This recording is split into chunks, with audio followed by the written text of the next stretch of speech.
You're watching the 10 o'clock news. Sounds strange, doesn't it? Department of Education, we're going to eliminate it, and everybody knows it's right. With the stroke of a pen, President Trump setting in motion his plan to dismantle the Department of Education. Tonight, we're hearing from education advocates who are giving today's executive order an F grade. All right, they're worried it could mean less money for local school districts. Fox 5, Sharon Crowley, live in the newsroom with more tonight. Sharon. Yeah, Stephen, Natasha, the president called the Department of Ed wasteful, a con job, but many are pushing back tonight, calling his action political theater, with the nation's most vulnerable caught right in the middle. Education advocates are outraged as federal funding helps many states, including New York, Connecticut, and New Jersey.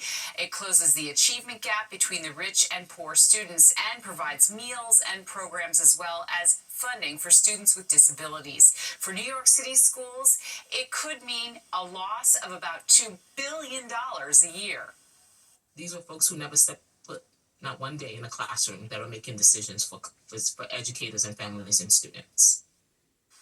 Well, President Trump has directed Education Secretary Linda McMahon to begin to downsize the DOE, something that she's already started to do, shrinking the workforce with layoffs. And tonight she insisted putting federal dollars in state control will improve children's academic outcomes.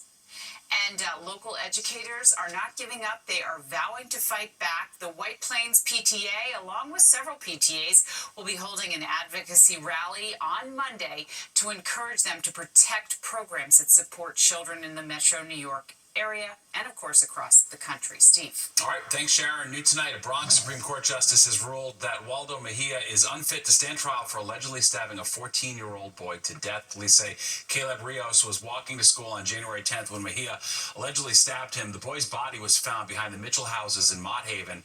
Mejia was charged with second-degree murder, but instead of standing trial, he's been remanded to a psychiatric facility. Well, growing calls from people demanding Governor Hochul extend the transition deadline for a program that helps hundreds of thousands of Medicaid patients. It's called CDPAP and allows people who need critical at-home help to hire caregivers. The April 1st deadline consolidates CDPAP to statewide fiscal intermediaries. Hochul says that will cut down on fraud and save millions in Medicaid dollars. Fox 5 recently spoke with Owen Atkins. His parents are concerned that his caregiver could receive fewer benefits. Other patients claim the website keeps crashing and there are delays because of staffing shortages. There's no reason to rush this process, especially when the health care of hundreds of thousands of New Yorkers is on the line. Please, to the governor, listen to the concerns of New Yorkers here today and our colleagues and delay the CDPAP transition. The state says nearly 200,000 people have already made the transition, and the deadline is still April 1st. A jury has convicted two men of plotting to assassinate an Iranian-American journalist at her home in New York City. Photos captured Masih Alan-Alajad's reaction outside court. Prosecutors say the two men were crime bosses in a Russian mob hired by Iran's government to kill her. The journalist has been targeted by Iran for criticizing the country's oppressive treatment of women. She said she's relieved the men were found guilty, but said the real masterminds of this crime are still in power in Iran. Well, you're going to see a lot more brake lights in 4 New York City neighborhoods as the speed limit is reduced from 25 miles per hour to 20. Yeah, it all comes in the wake of Sammy's Law being passed, the legislation named for a 12-year-old boy who was tragically hit and killed by a driver in Brooklyn back in 2013. Fox 5's Kendall Green has more. The rush, the fast pace, is etched in the identity of the city, and it didn't take these tourists long to notice. A lot of honking. That's what I noticed. I was like, yeah, I don't get to honk in Seattle. You know, sometimes I do want to honk, but it's like natural over here. But drivers in 4 more neighborhoods can expect to pump their brakes for a change of pace in their commute, thanks to Sammy's Law enacted last year. The law's namesake, 12-year-old Sammy Cohen Eckstein, who was hit and killed by a driver in 2013. Since Sammy's death, his mother and others advocated for lawmakers to grant the city power to reduce speed limits. And that's exactly what the Department of Transportation did by lowering the speed limit from 25 to 20 miles an hour in Prospect Park West, where the preteen was killed. Now the city's covering more ground within new regional slow zones across the city, dropping speed limits in specific neighborhoods including City Island in the Bronx, Broad Channel in Queens, St. George on Staten Island, and Dumbo in Brooklyn, where pedestrians see the value in Sammy's Law. As someone who doesn't drive, it's beneficial. I'm walking my dog, I'm walking with my wife, and, having slower driving cars is better. Data shows those hit at 35 miles an hour are 5 times more likely to die than those hit at 20 miles an hour. And drivers who will be slowed down as a result split on what it means for them behind the wheel. If the speed limit went down 5 miles an hour, would you be upset as a driver? 5? 5 miles an hour. No, I would not at all. It's all good. All good. As long as everyone is safe, that's what matters, really. We need to be moving in the city. Too much traffic, too many cars. The city aims to drop speed limits in about 250 locations citywide by the end of the year. You would feel safer that way. Yeah, why not? Can't hurt, right? Yeah, it'd be great, but I don't know if people will do it. This latest here in Dumbo, Kendall Green, Fox 5 News.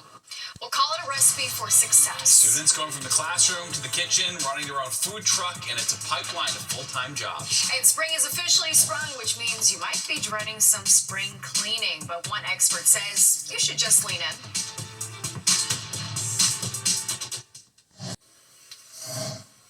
From the classroom to the food truck, a New Jersey high school is using it to train the next generation of entrepreneurs. All right, Fox 5's Teresa Priolo checked out their culinary creativity in Union City.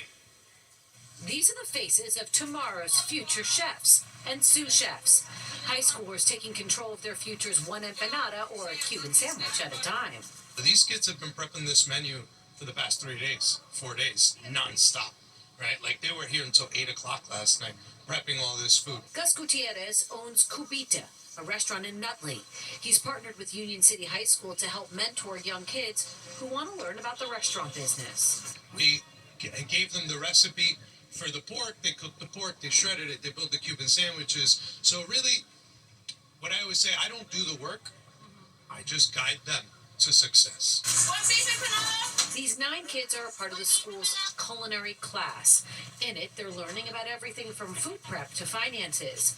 At the end of the course, they not only gain a food service certification, but a job. Patrick Oriani runs the program. As part of this, the intern program, they get 5 stackable certifications. They also now are employers of Compass, which is the largest food provider in the nation. So when they graduate, they are guaranteed a job with Compass anywhere in the country. And that is exactly how senior George Medrano hopes to use this program. My plan is to take up the opportunity and get a full-time job while being enlisted in the Army National Guard. And I also want to go to college and then do finance. Lofty and exciting goals, but before George gets paid the big bucks to run a restaurant empire, right now he's paid in smiles, and that's okay with him. Me personally, me seeing a smile on someone's face that I know I made that, that's really amazing. The hope is in the future, Union City High School will be able to partner with other restaurants in the area and recreate what they've been able to do with Cubita. But for now, every Thursday from 1 to 5, you can catch their own food truck parked right outside, and every couple of weeks they change up the cuisine. In Union City, New Jersey, Teresa Priolo, Fox 5 News. Fantastic. It's the best way to learn. Yeah, for sure, no doubt. Well, a new exhibit about to open at the Intrepid. And we got a sneak peek today ahead of the official opening tomorrow. It features never-before-seen artifacts, personal stories from Intrepid crew members, and interactive experiences. Visitors will also get to see a newly restored World War II Corsair fighter bomber as soon as they enter the exhibit. It's on loan from the National Naval Aviation Museum in Pensacola, Florida, and it's one of the few remaining intact Corsairs worldwide. When visitors walk into the hangar now, they will come nose to nose with an FG-1D Corsair, a World War II fighter bomber of a type that flew from Intrepid during World War II. Very cool. These new additions will be part of the Intrepid's permanent exhibit. That is a cool plan. Well, March Madness is underway, and center stage is St. John's men's basketball team. And you can see fans in the city are cheering the Red Storm on as they chase the championship. We'll take you to Providence next. All right, plus, how happy are you? It's definitely a loaded question, and if a new report is right, you're probably not as happy as people across the Atlantic. It's on Friday. I'll be on.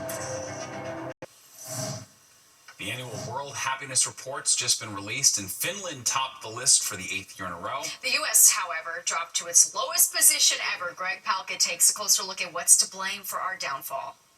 It's clean and the air is fresh, and yeah, what's there not to love? Happy residents of Helsinki, Finland say there's a good reason they're ranked #1 on the World Happiness Report for the 8th year in a row.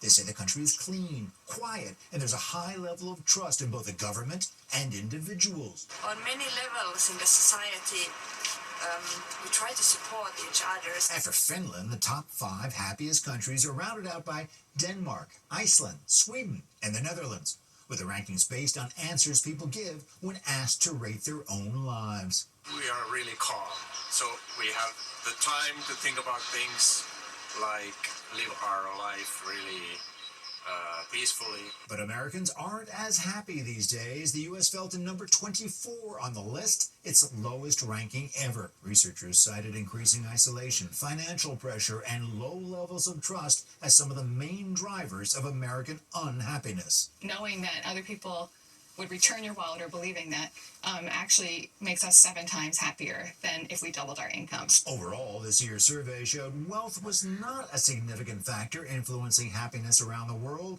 and the best way to feel better is to seek out connections in small ways, like sharing meals with others. We often think it's something internal, that if we just tried a little harder, or maybe there's some secret sauce, but really the secret sauce is other people. And happiness wasn't necessarily impacted by world events. Israel came in at number 8 on the list, despite the war with Hamas. In London, Greg Palcott, Fox 5 News.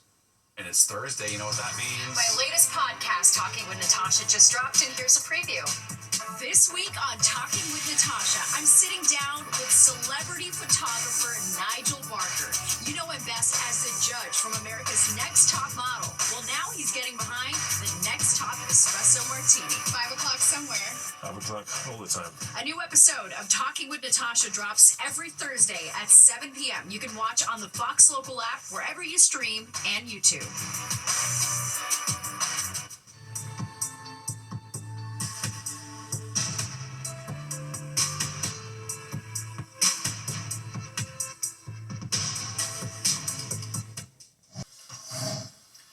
A Cleveland clinical psychologist says spring cleaning can not only declutter your home, but it's also good for your mind. And if it seems overwhelming at first, the doctor says breaking things down into smaller tasks and tackling the easiest items first can help you gain a sense of control and accomplishment. And don't be afraid to make spring cleaning a family affair or ask a friend to help out. Ask a friend? Oh, yeah, Oh, yeah, sure, right. no problem. No way. Yeah, Let me know not if you a find a chance. friend like that. Yeah, no way. I don't have any friends close enough to do that. I wouldn't do that to them. All right. And a family affair, good luck with that Yeah, one, too, I know. okay? For sure. We shall see. All right, well, overnight we got rain. It'll be lasting for another, well, let's say 2 to 4 hours, depending upon where you are. Upper 30s north and west. Could be a little lightning and thunder, too, in some spots. Low 40s in town. But this gets out of here fast tomorrow. Windy day, though, will be in the lower 50s most locales, with a wind gusting 40 miles per hour or higher. Sun and clouds, windy again by Saturday afternoon, 58. Okay Sunday, cooler. Rain Monday, dry Tuesday, rain again Wednesday. By then we'll be back in the low 50s, drying for Thursday. Gotcha. Thanks, Nick. And don't go anywhere. Good night, New York, with Crystal Young and Ryan Christopher's next at 11, and you do not want to miss it. All right, that does it for us tonight. If you missed any part of 10 o'clock news, you can always catch an encore on our free streaming app, Fox Local. Where you can stream our newscasts anytime. Have a great night.